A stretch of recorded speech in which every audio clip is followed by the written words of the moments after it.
Good afternoon, everyone. I'm Braden Brewer from the University of Alabama's undergraduate electrical program. We're thrilled to present our Solar Plus storage system proposal for the University of Texas at Dallas. I'd like to give a huge thank you to the Solar District Cup administration for this opportunity to immerse ourselves in the solar industry. Over over the over this course of this competition, we have developed a strategy to uh, incorporate the University of Texas at Dallas campus into the solar industries. On to that, we will be talking about our team structure. Our multidisciplinary team is made up of 9 electrical engineering students as well as 1 mechanical engineering student. Our faculty advisor is Dr. Dalwin Lee, and our grad assistant is Peter Udens. Moving on to our use case, as previously mentioned, our project is at the University of Texas at Dallas.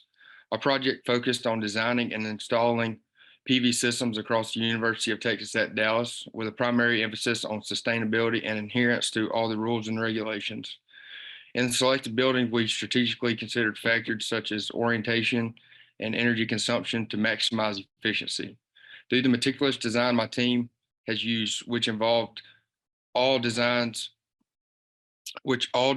met local rules and regulations and seamlessly integrating our designs into the campus infrastructure. With that being said, I will move on to a little bit of our goals and our constraints. A few goals that we had going into this project were to use the existing infrastructure to fabricate PV designs based on their size, the location, and interconnection points throughout the campus. Next would be using the design parameters as well as the software to ensure the system performs as efficiently as designed. The next would be to provide a cost-effective solution for the UT Dallas administration to provide a sustainable energy solution for years to come. And our last main goal for this past semester was strategically place battery systems throughout the campus to cut down on peak usage and daily operating hours. I'm going to hand it over. Like I said, here are the few constraints that we ran into along the course of the competition. Our main one was the financial. Financial was a big issue throughout this competition. The local rules and regulations that we had to adhere by when designing our package, the resource availability, system integration, as well as maintenance and daily operations. I'm going to hand it over to Hunter and let him talk a little bit about our design specifics. So in order to develop the best combination of solar and battery storage that met all of UT Dallas's goals in the most financially viable manner, our team made use of Helioscope by Aurora and the System Advisor model by NRail. Helioscope was used for our initial design of each PV array in order to maximize efficiency through the most optimal orientation, tilt angle, and equipment. Each array was catered individually based on space allocated by the campus that was already available for solar construction. After finalizing locations and sizes of each array, the SAM model was then used to measure the financial performance in addition to adding batteries where viable. This model allowed for us to test various combinations of the PV and storage systems against the provided load data of the campus's buildings to determine which load imposed the largest charges. After thorough testing, our team settled on a layout that can be seen in the map on the right. So moving on the solar side, UT Dallas had specified locations that were already accommodated for rooftop, carport, and ground mount solar, the distribution of which can be seen in the chart on the left. In total, we designed 8 rooftop arrays, 2 carport, and 2 ground mount. However, the locations of the ground mount systems allowed for much larger arrays, hence the ground mount systems making up 50% of the total power output. All 3 types of systems will be using a fixed style racking with tilt angles that are specified in the tables on the right. These tilt angles were determined in order to maximize power output based on available space, building height, module orientation, and row spacing. As for our equipment, all of our equipment was selected with the goal of meeting the domestic content bonus in order to gain the additional 10% adder to our investment tax credit. Starting with the panels, we selected First Solar's thin film TS355 modules as they showcase an extremely high efficiency, low degradation, a black color that blends well aesthetically with the campus, and a superior temperature coefficient that is perfect for the high temperature climate of Texas. As for our inverters, we used a medley of models from Schneider Electric, Fronius, and Selectria. All three of these brands are marked with history of quality, renewable products that are manufactured in the U.S. The individual inverters of each array were selected in order to provide a viable DC to AC ratio at the highest efficiency. For our batteries, we'll be using Battery Backup Power's 2,288 kilowatt-hour ESS system. Due to the immense load induced by the central energy plant and satellite utility plant, our design required an extremely large amount of energy storage and power, and BBP's systems provide this large capacity. However, the battery for the Northeast array did not require as large of a capacity to optimize peak shaving. So for that system, we'll be using Selectria's ACS 500 battery, which pairs extremely well with the XGI 1500 inverters used in that array. A summary of our arrays and their associated equipment is given in the table on the right. And now I'll be passing it to Jonathan to discuss the summary of our design. Thanks, Hunter. Now, with all of the specifications of the equipment chosen, we can now address some of the deliverables presented by UT Dallas by dividing 12 of the PV designs into 4 major PV plus battery subsystems, while also supplying 2 options for the critical load backups, which I'll get to later. But first, for the design on the left here, we combined the DC fast chargers and Lightning Truck's load profiles and powered it by 2 PV arrays totaling 458 kilowatts. In addition, a large battery energy storage system is working in conjunction with the PV to help increase the profitability of the project by offsetting peak load demand charge that the campus incurs. Similarly, for the design on the right, we used the largest of all of these standalone PV array designs at 2.59 megawatts in combination with a smaller battery to provide the best peak load shifting for the entire campus load.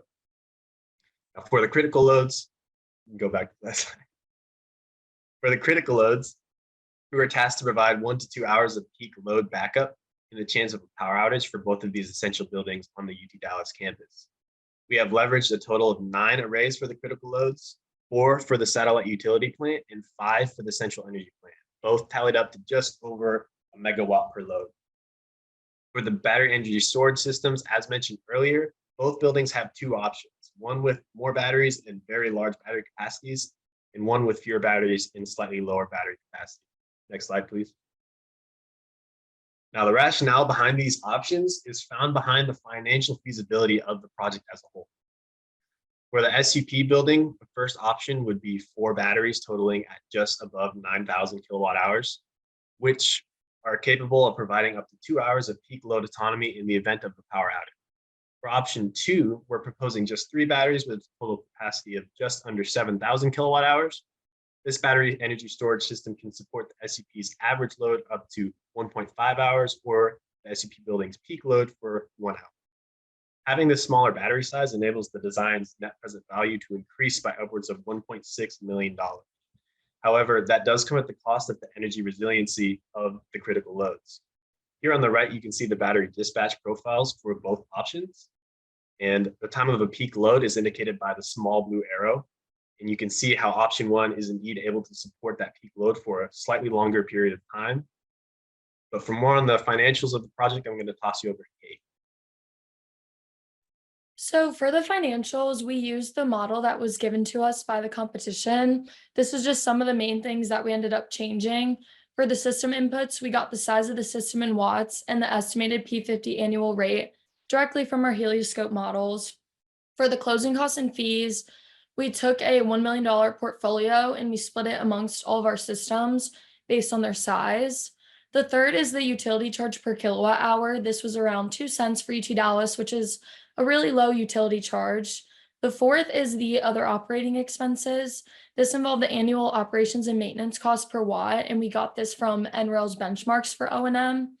Lastly, for our ITC and ITC adder table, we had the 30% base rate for the ITC, and all of our panels and inverters were from the US, so we had a 10% ITC for domestic content.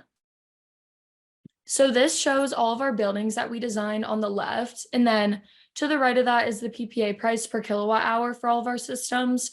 Our goal was to have this PPA price below 10 cents, and it was around 7 to 8 cents per system. So we met this goal. However, just using our PV systems, as you can see on the right, all of our customer savings were in the negatives. And so this is why we decided to use a cash purchase, which I'm going to pass it back over to Jonathan to talk a little bit about. So as I mentioned earlier, the other designs help bolster the financial viability of the project as a whole. On the bottom left graph, you can see the load profiles of the DC fast chargers and lightning trucks in gray, juxtaposed against the PV arrays supporting that load in blue. The PV generation is substantially less than the load, so charging the batteries from the PV wouldn't be able to provide much energy offset for the campus. However, if we allowed the batteries to charge from the grid, utilizing the campus's very low utility rate of just 2 cents per kilowatt hour, the battery can charge during the times of low energy usage and then discharge during times of typical high energy use rates to offset the large peak demand charge of 75 cents per kilowatt hour. On the bottom right, you can see the peak demand charge offset with the system in blue and without the system in gray. So it's clear to see how effective this solar plus battery system is in UT Dallas's energy environment. In terms of the financial model used in this design, the team has decided to utilize cash purchase rather than PPA. While simulating with a third-party owner host developer model in SAM that uses PPA to pay off the system, we found that the PPA price needed to pay off the system was much larger than the 10 cents that the competition required. In using the aforementioned low base energy cost in combination with the high peak demand charges, the cash purchase model has shown significantly better financial viability, while also giving UT Dallas full ownership of the system. So to add what Jonathan said, using the cash purchase is going to help save UT Dallas money. Using the Northeast Array and the fast chargers and lightning trucks, we were able to get a positive MPV in the millions. And if we use the CEP average load and the SUP average load, we're able to get a positive MPV of around 2.6 million. And this will make our system profitable for UT Dallas in the future. Now I'm going to pass it over to Silas to talk about the distribution analysis and the development plan. Thanks, Kate. So the distribution system that we chose to employ was one that allows our batteries to be charged from the solar panels or the grid. And so that is what you can see there on the screen. Now, this allows for peak shaving since our PV arrays are not large enough to fill the batteries on their own. Moving on. So when we're connecting all of our designs to the network that's already existent on campus, there's a couple objectives we wanted to keep in mind. First, we wanted to choose nodes that were in close proximity to our designs, and this would limit electricity losses. We also wanted to bear in mind what was the node capacity on each of those nodes that we selected. And then specifically for the battery designs, we need to decide whether we need to implement a transformer or not to make sure those batteries are receiving sufficient enough power. And at the top of the screen there in the green box, you can see where we propose to implement such a transformer. And objective 4, we wanted to choose nodes that were at the dead ends of the network tree. And this was done so that if we ever had any problems with our batteries or our PV arrays, then it would not interrupt daily operation on campus. Next slide. So the authority that has jurisdiction is the University of Texas at Dallas, so all the codes and regulations that we followed were mostly from them. However, with Encore interconnection permit and the timeline that you see on screen there is for a 10 megawatt system. Our total system is about 5 megawatts, so we can say this would be a safe enough timeline for us to follow. So for months 1 through 2, this is usually kickoff explaining to Encore what we want to do. Months 3 through 5, we talk about studies and we walk through steps. And then our last 6 through 8, this is construction and testing the system to make sure that it follows regulations. Next slide, please. So onto our development plan. So the area that we chose to specifically lay out for our materials is a place that University of Texas at Dallas seems to already be utilizing for construction materials. And it's out there, lined there in the yellow box. So that's where we hope to put our PV arrays and batteries until we're ready to implement. The risk of the project, obviously, crane during construction because we have some very big batteries, and obviously battery handling. There'll need to be take great care and to make sure that all people that are operating on the batteries are doing so with great caution. Next slide, please. So onto our development impacts. So we have economical, societal, and environmental impacts to consider. From an economic standpoint, we came up with a system that hopefully saves the University of Texas at Dallas the most money as possible. From a societal standpoint, we want to educate students on campus about what renewable energy sources look like and do it with a sleek aesthetic, as well as we want to operate and design our systems creating the most jobs as possible. From an environmental standpoint, renewable energy sources is the best way to go with limiting harmful effects to the environment. I want to turn over to Brayden to conclude our presentation.